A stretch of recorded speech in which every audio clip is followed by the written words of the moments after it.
Supreme court सर्दियों में Delhi NCR में निर्माण कार्यों पर पूर्ण प्रतिबंध लगाने के पक्ष में नहीं है, क्योंकि इसका दिहाड़ी मजदूरों की आजीविका पर बुरा असर पड़ता है। कोर्ट ने वायु गुणवत्ता प्रबंधन आयोग सीएक्यूएम को निर्देश दिया कि वो राज्यों के साथ मिलकर 3 महीने के भीतर इस समस्या का कोई वैकल्पिक हल निकाले, जिससे प्रदूषण नियंत्रण के साथ साथ मजदूरों का काम भी जारी रह सके।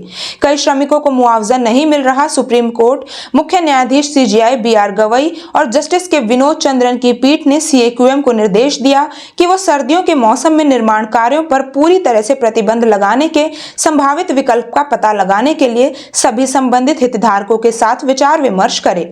अदालत ने दलील दी कि इस तरह का प्रतिबंधात्मक आदेश प्रतिकूल है, क्योंकि कई श्रमिकों को मुआवजा नहीं मिल रहा है। पीठ ने कहा कि निर्माण कार्य रोकने के अन्य परिणाम भी हैं। देश के विभिन्न हिस्सों में आने वाले श्रमिक इस अवधि के दौरान बिना किसी काम के होते हैं।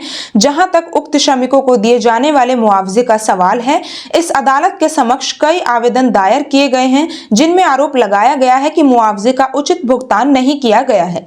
पीठ ने कहा कि हम सीएक्यूएम को निर्देश देते हैं कि वे निषेधात्मक आदेश के विकल्प के बजाय प्रदूषण को रोकने के लिए ठोस योजनाओं के बजाय प्रदूषण को रोकने के लिए सभी राज्यों में विचार विमर्श करें। आज से 3 सप्ताह की अवधि के भीतर ऐसा ही किया जाएगा।